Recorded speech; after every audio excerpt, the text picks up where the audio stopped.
is Hollywood. Off Script with Michelle And Michael. Mike, we've talked a lot about the pioneers or groundbreakers of Hollywood. We've talked about the studio and studio system and things. And one thing that we haven't brought up is actors and actresses and maybe some of our favorite directors and things. And I'm curious to know, I know how you feel about Spielberg, most certainly. And you know how I feel about Charlie Chaplin and some of the other early folks. But, who else do you like to see on the big screen? Who will you, go and buy that opening day ticket for? Well, I think it's interesting that actors and actresses today, there's a lot of them that carry the same weight and glamour of what films were way back when. Yeah. But to me, it's also about the talent as well too. And I think one of the more interesting actresses of our time right now, obviously, is Meryl Streep. I mean, her ability to morph into just about any character at any time, including her accents, is just unheard of. Yes, when you're talking about Meryl Streep and how she approaches her roles and she's so diverse and the things that she's able to achieve, it makes me think about Bette Davis, because she had a very long career and she really committed to the role, even if it was an unattractive role. She was in Whatever Happened to Baby Jane, and you can't get more unattractive than that. And if you haven't seen the movie, please rent it. But she takes on this very demented character, extremely unattractive, and she just embraced that role and was completely believable. So, I have a lot of respect for actors and actresses that can really take that on. And if I'm not mistaken, Robert De Niro is very similar in the way that he approaches his roles and, putting on weight for the motion picture Raging Bull. And, some actors, I can't recall who it was recently, but Christian Bale possibly, that lost a tremendous amount of weight for a role. They Very really much commit so. to it. And when you hear that they're doing that, or you read it in a magazine or the news reports, you really want to go and see that performance. Exactly. You can't miss it. And their performances that the Academy loves to send awards off to. That's true. Can you think of one in particular, maybe? Because I can. I'm thinking I'm thinking about Daniel Day-Lewis. Maybe in My Left Foot. My Left Foot. That was an amazing film. Yes, and the commitment to that, and most recently as The Theory of Everything, and the commitment that it took for the actor to portray Stephen Hawking, a healthy Stephen Hawking, and then as his health deteriorated, and the way that he, studied Stephen Hawking's, mannerisms and the way that his body was and how he communicated. Right, he actually morphed into the character. Yeah, I find that, those types of actors and the commitments to roles, they really make me want to go see the movie. What about glamorous Hollywood? Oh yeah, glamorous Hollywood. Well, I feel that glamorous Hollywood was really during the 1930s and 1940s, and that coincides with what we were talking about, the studio system, because it was very much about the faces and the beautiful hair and gowns. And there were actresses like Audrey Hepburn had her very own designer. Givenchy had made gowns for her. Designer Adrian also did gowns for other movie stars and things. And we talk a lot about glamour and we associate that with women, and actresses. But there are also many men like Cary Grant, who was always dapper to the nines, even when he was in North by Northwest, with an Alfred Hitchcock movie, running through a cornfield, from this plane that's chasing him, a crop duster.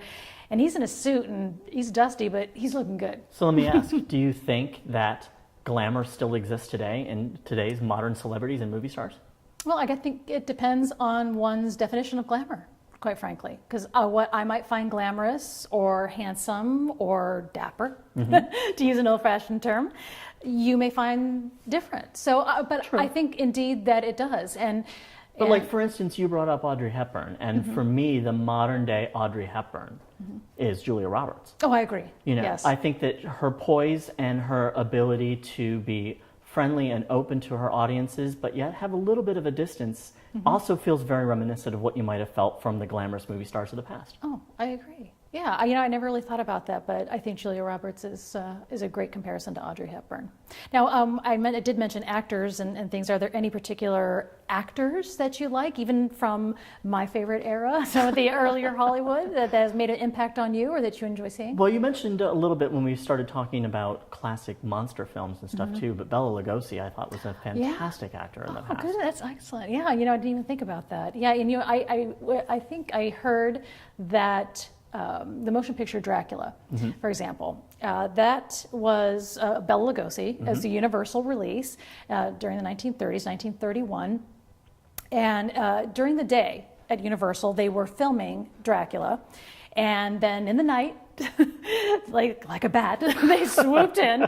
And they filmed another version, an alternate version, which was the Mexican version of that. And some say that it is better than the English version. And of course, everything is subjective, but they were doing that. But Bela Lugosi went on to have a very interesting career after he had his famous career as Dracula, and ended up, I believe, in appearing in some movies directed by Ed Wood. Really? Director Ed Wood, if I'm not mistaken. A little bit of trivia there. But, yeah.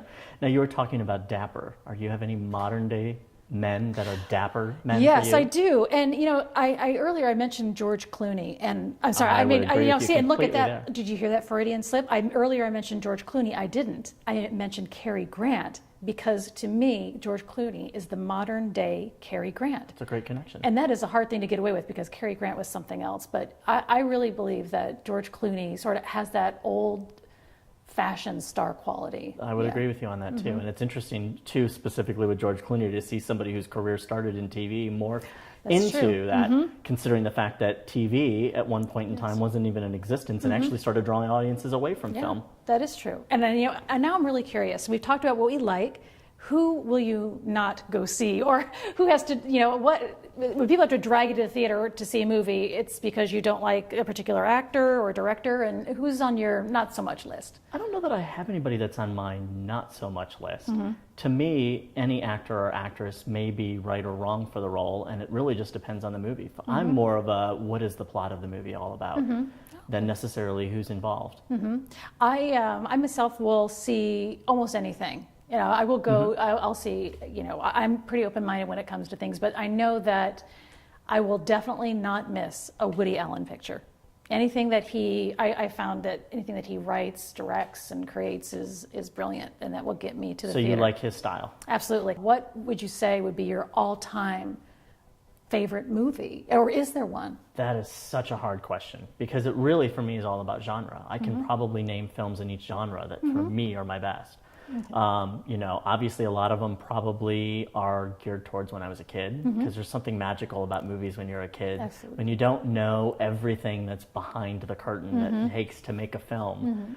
Everything just kind of is fresh and new and exciting for you. And for me, E.T., obviously, again, Spielberg, I know, but 1982, and E.T. was just a magical movie, because here you had a story that was all about love and characters that were brought together that were my age and were easily identifiable at that point in time. Yeah, and easily relatable, and probably has great childhood memories for you. Exactly. It relates to a wonderful time in your life. Exactly. And how about you? What would you say is your favorite film?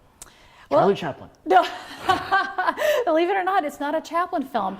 It is a movie called My Man Godfrey, and it stars William Powell and Carole Lombard.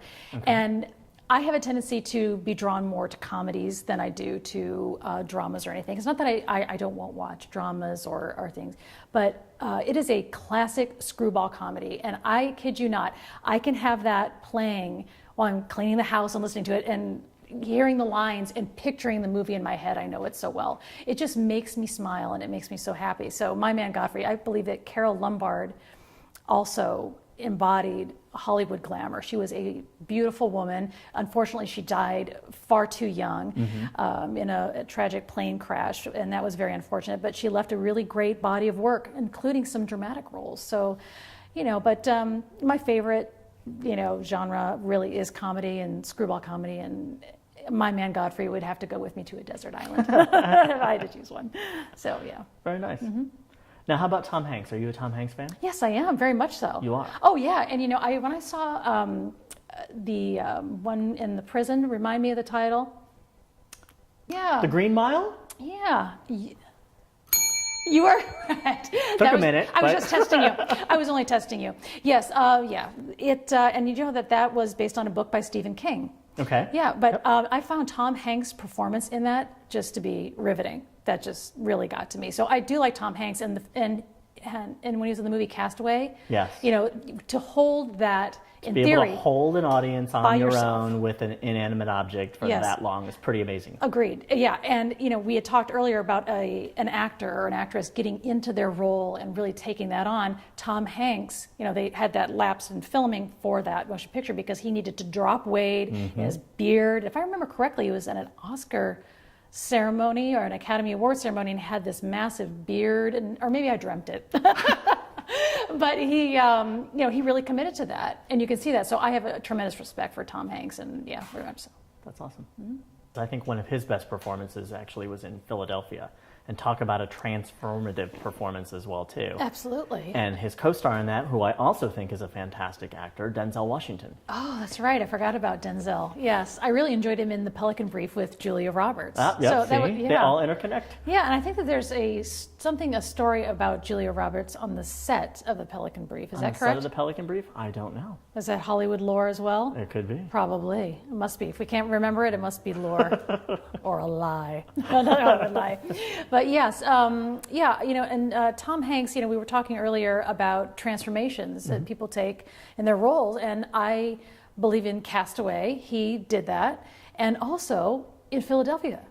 Very much so. I didn't even, you know, that didn't even dawn on me that he did, you know, that weight loss and things, you know, for that. And but you know, I'm curious to know about actresses for you, specifically, that might be from the 40s or 50s. You know, maybe like a Doris Day or you know something like that. Maybe a Bette Davis or anything that appeals to you. Bette Davis for sure. Yes, I actually have not seen.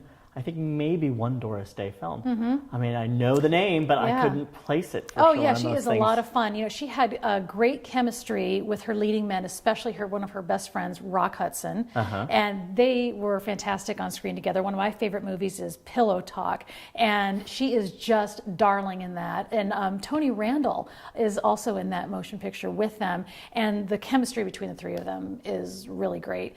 You know, Rock Hudson was a tremendous actor. Not only could he do light comedy with Doris Day, but he also really, I think he could handle drama as well. He was in the movie Giant with Elizabeth Taylor, who we all love, you know, the beautiful Elizabeth Taylor. And he did a great job in that. He played a very wealthy Texas ranch man, we'll call him, very much. And he did a great job. So, you know, but Doris Day movies and things like that, you know, are really worth the watch. And you know, if you ever get a chance, I will definitely have to do so. Yeah. How about Kate Winslet?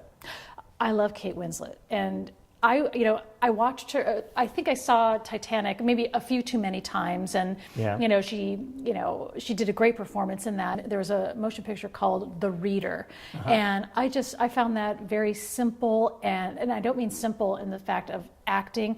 I mean simple in storyline. That, you know, and she just held it, and she read. I don't know if you know the story or not, but you know, she was reading to this young boy in their relationship, and I won't blow it for you. It's definitely something you should see. Sure. But you know, I think that she was really reaching deep for that. Yeah. I think she's fantastic. She's I mean, one of my favorite performances from her is Eternal Sunshine of the Spotless Mind. Yes. I love that movie. I'm so glad you brought that up. It's one of my favorites too. And one of the few dramatic turns from Jim Carrey. Yeah, I think he's done. He's done so much comedy that it's easy to place Jim Carrey just with, you know, comedy and slapstick and that. But he's pulled some surprises out of his pocket. How do you feel about The Truman Show? Oh, I love The Truman Show. I think The Truman Show is great. And that actually occurred around the same time, I think, as Ed TV, which has a very similar storyline. It was all about reality television and behind the scenes. Yeah. But, I mean, I know that for most actors that are comedic actors, usually they have a dark side to them, and usually they can turn and do pretty good in dramedy. Yeah, dramedy. Dramedy. Or dramas, I should say. Yeah, no, I understand. No, and that is true. And another actor from The Truman Show that I really like is Ed Harris.